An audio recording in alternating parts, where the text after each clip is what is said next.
Almost every single special effect in this film is insane. On this channel, we've been going over the Tron franchise, and with Tron Ares releasing this weekend, it's time to review the then much-awaited sequel to the original film, Tron Legacy, released in 2010. As I said in my review of the original film, Tron, released in 1982, I did not grow up on the Tron franchise at all, and I only recently watched these films in the past few weeks leading up to the release of the third film. But I also talked about how the original Tron, because of its premise, very much suffered from trying to combine its digital aspects with its real-world aspects, in particular when it came to the actors being in these computer-generated sets. And I think the filmmakers over at Disney very wisely waited for as long as they did to make a sequel to their original film, and with 2000s technology, this film managed to be visually incredible. Almost every single special effect in this film is insane.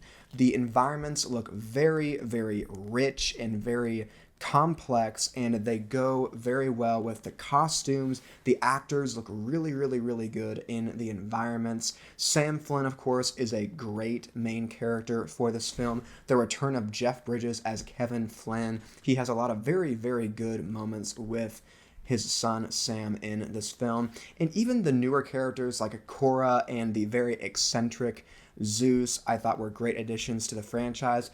And it was interesting to see sort of the AI turning against its creator plotline. It's coming back from the original film with Clue as the main villain. Of course, the best scene in this movie is the light cycle battle closer to the midpoint of the film. However, despite all the great visual effects of this film, there is one that I am going to pick on, and that is the decision by the filmmakers to have Clue be a digitally de-aged Jeff Bridges. Now, I understand what they were going for. This is not the only film that has done this, so I'm not singling out this film at all. But it doesn't look good because every single other special effect in this movie is so well done, and the real actors themselves look great in the digital environment.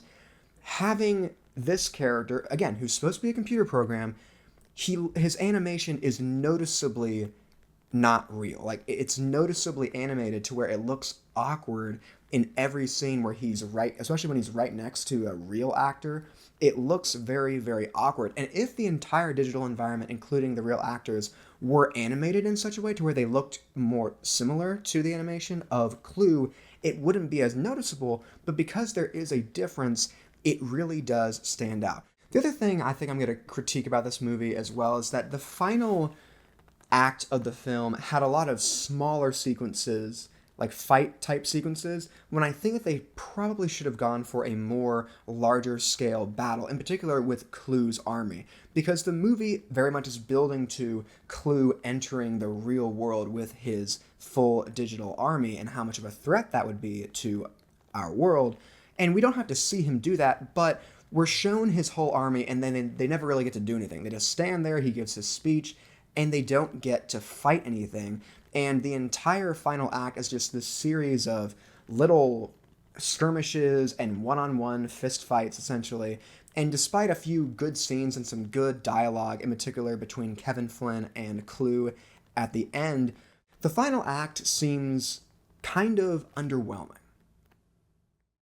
Tron Legacy takes what was perhaps the biggest flaw of the original film of its franchise, capitalizes on the advancement of technology, and gives us a truly visually stunning, engaging, and immersive experience of the digital world of Tron. In addition, we have the great performances from Garrett Hedlund as Sam Flynn, and the return of Jeff Bridges as his father, Kevin Flynn, and we have this great father and son dynamic that drives the movie forward from beginning to end.